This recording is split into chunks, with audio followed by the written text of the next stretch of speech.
This presentation has some personal history behind it. So I'm quite a frequent flyer because I'm either presenting my work or sometimes traveling to give demonstrations in different conferences or attending standard meetings or just taking personal trips around Europe. So last year I was traveling like every 2 to 3 weeks in every month, and in between the, let's say, the unhygienic areas that I have visited, also always being inside air conditioned, going outside air conditioned flights, and I didn't have much of time to take care of my health. So I fall sick about 6 times last year, and the last sickness was like really long. So I was in bed for almost like 6 months. 6 weeks, the last 6 weeks of 2018. And during that time, I actually went a little bit completely off from the digital world and started thinking about, I'm a millennial, so sort of like a part of my daily routine revolves around the smartphone. And I also started looking into the fact that there are enough technologies available that I can utilize in a coherent way to understand what is happening in my body with my health. And if I can get different data from different places, maybe, and if I am able to visualize it through my smartphone or through a web browser, maybe I'll be more proactive to take care of my own health. And around the same time, I had this application experiment, AMICA, accepted as a part of the EU H2020 Activates project. So some of my personal goals as well as professional goals came together when I prepared this presentation. Now, since I do a lot of digital transformation in my day job, so what I did is I put a barcode on the slide, as you can see. So if any of you are interested to get a copy of the presentation, all you have to do is like point your smartphone to the barcode, and you'd be able to download it on your phone. So this presentation, so AMICA, it's an Italian word meaning friend. So that was our goal from the beginning, that we'd like to create a digital companion so that can do activity monitoring and give some sort of idea in terms of, or coach you how to have like active and healthy aging, how to take care of your own health, so that in a very fast-paced life you do not miss any signals that your body is giving, so that maybe if you listen to it, you do not fall sick like I was doing. So I have quite a lot of things to talk about, but before I go into the health side, I just wanted to give you some perspective of digital transformation as a whole that we are seeing here. So this is what I normally do aside healthcare. So one of my main tasks in my day job is to see how to utilize cloud computing and Internet of Things in different aspects of industry and help it achieve digitalization. So, and there are a lot of things that's actually fueling this transformation from an analog world to a completely digital world. There are enormous number of fueling factors that actually goes behind, and it's actually aiding in this digital transformation. So for example, moving data from one place to another has never been more inexpensive. So you have seen from the last keynote that they're transferring like tons of data from one place to another. Then very inexpensive computation in cloud. So you can actually run GPUs, HPC, and many things, and you don't even have to think about where to host all those infrastructure, because there are companies who are actually taking care of all that. Very high penetration of smart devices. So the device that you carry with you or even sits in your pocket has enormous amount of computational power in it.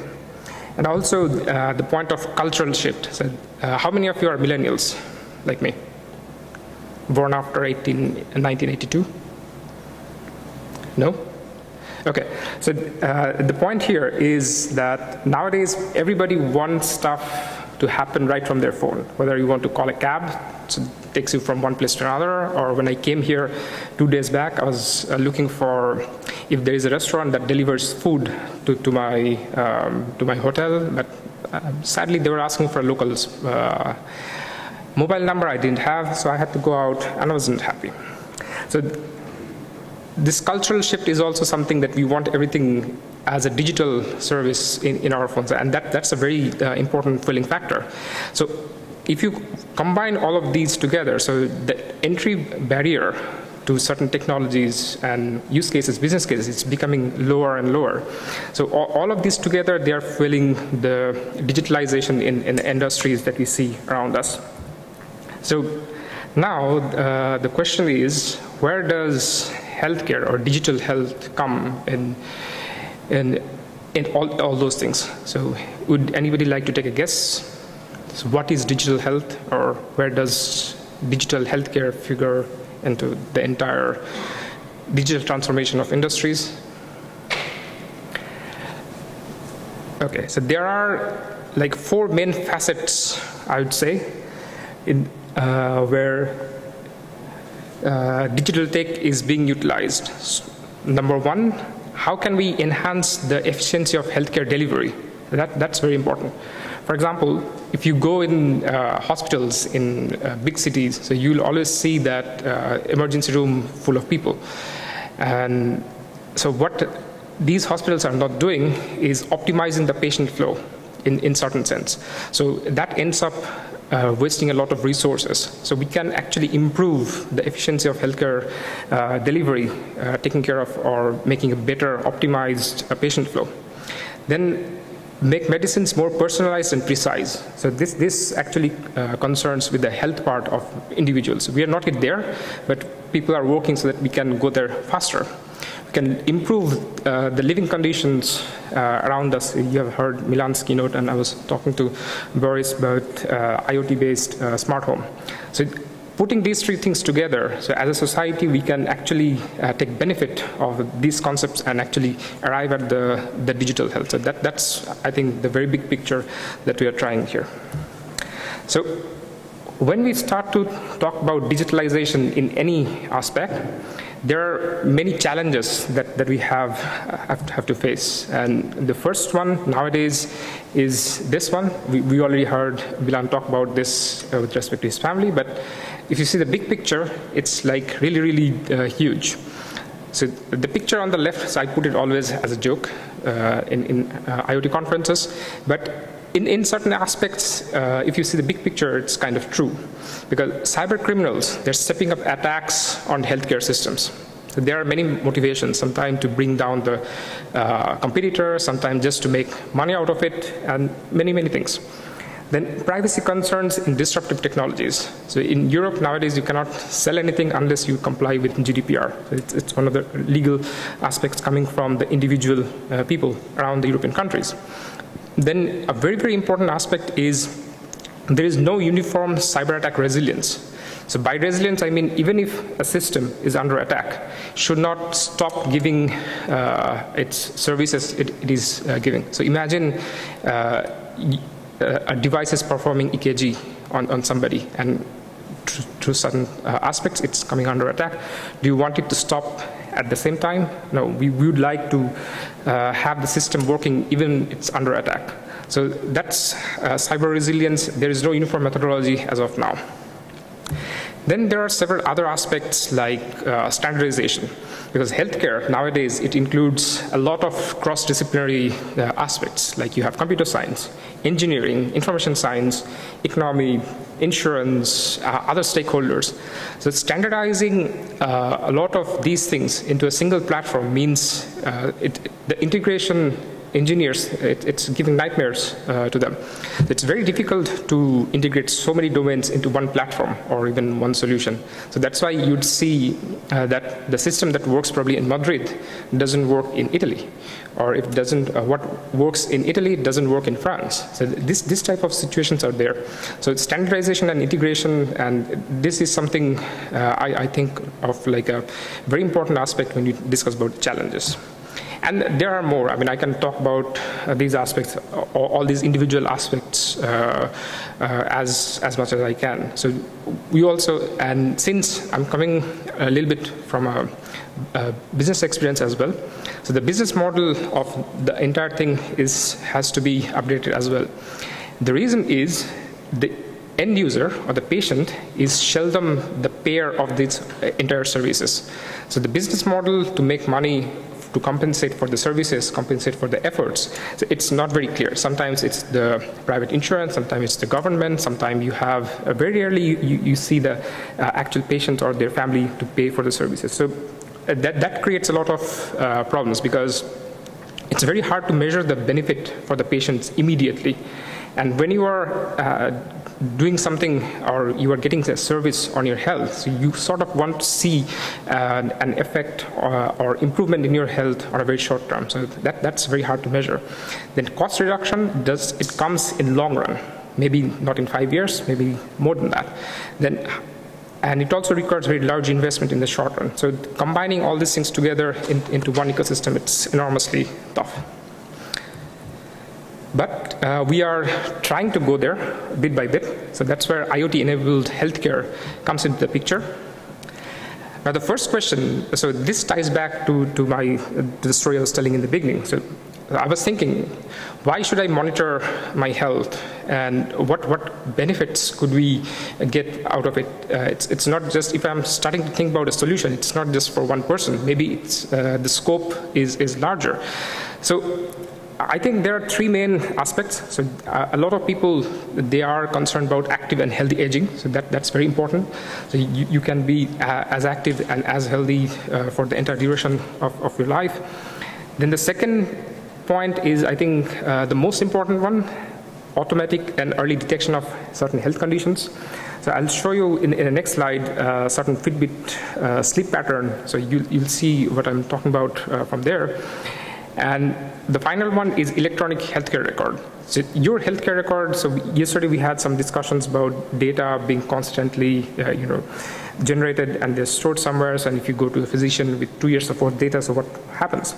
So that's where electronic healthcare record comes into the picture. Right now, in France or in other countries, especially, so your healthcare record means you have, so if you do a blood test, you get a report in your email as PDF, you can print it, that's your data. But that's like, you have to store it in a file or somewhere. But there is no central repository where you can keep everything and you can share it directly with your physician. Or if your physician says that, okay, so you have something special that you have to consult a very specialist, and then she can tell you, okay, maybe report 1, 2, 3, 4 is what you have to share with the specialist doctor, not like hundreds of reports that you already have. So how to give this selective access to the specialist? So these are kind of questions that EHR can actually solve. So I think together they could actually become very, very beneficial when you are starting to monitor different aspects of your health. And this is just one example. So I recently bought a Fitbit when I started doing the experiment, and I started to record the sleep pattern. So initially, when I fall sick, so my doctor was saying that, okay, you should try to sleep at least 8 to 9 hours every day, so that your body, heals automatically. You don't have to take a lot of medicines out of it. But you can see it's from last week. And okay, April 13, it's exaggerating. I didn't sleep at 7:29, and didn't wake up at 8:47. I was probably like really calm and composed state, because Fitbit sort of matches your heart rate with your sleeping pattern, and they detected I slept for 12 hours. But if you consider the other days, so you can see pretty much only apart from April 11, I didn't hit the 8 hour the threshold. So it could. So if I'm recovering from an illness and I have this type of sleeping pattern, so the healthcare system can automatically say that, okay, you are not having enough sleep, so your body is not able to heal as fast as it can. So probably I'm not noticing this in my daily life, but if I have a reminder in my phone or in my email somehow, probably I'd be more motivated to look into this, that, okay, this is concrete data about a week, and this is not something I should do. I should modify my daily routine so that I'm sleeping well enough. So this is another benefit, a real example on how monitoring your health could actually help. Now, the next step is the application experiment that we are doing. And so here, our basic idea is to, how can we have activity monitoring and then use that information to give some coaching or set some automatic goals for the persons, elderly persons or people who are recovering from certain illnesses where they have to be monitored by doctors or physicians, all that. So here our main, so this is what you see as the main architecture. So we have different wearable devices and smartphone sensors. So people, when they're wearing the device, keep their smartphone with them. So they are generating a certain amount of data, and we are pulling the data in a, let's say, a temporary cloud called ActiveEdge IoT Ecosystem Suite.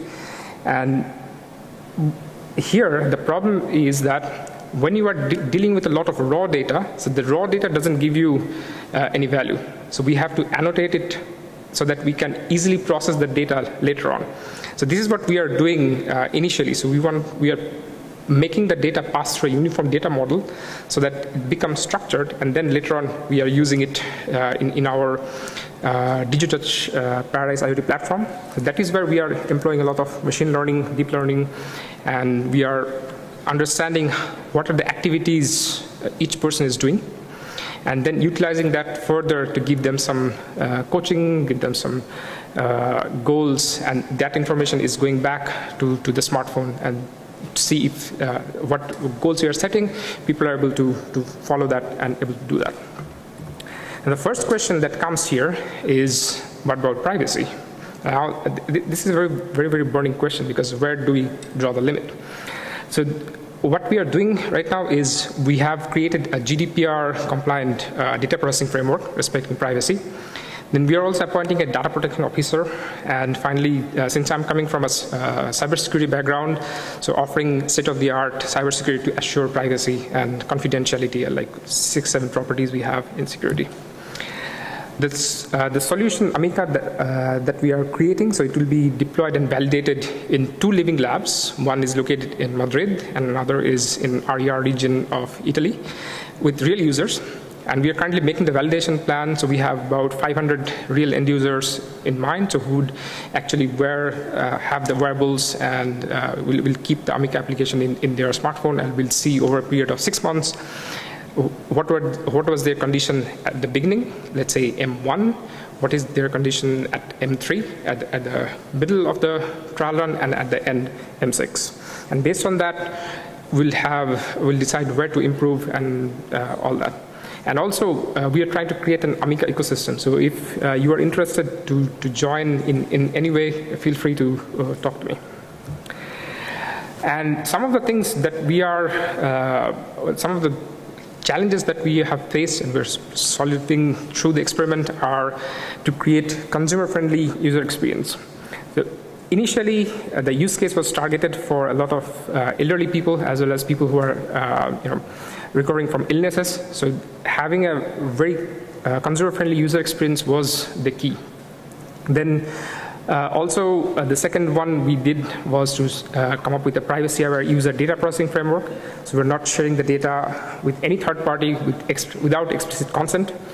Then the third point is to avoid vendor lock-in. So we try to work with as many hardware providers out there in the healthcare sector through Google Fit. So because Google Fit is sort of taking care of the connection to the different wearable devices, and we are getting all the data that we want through Google Fit.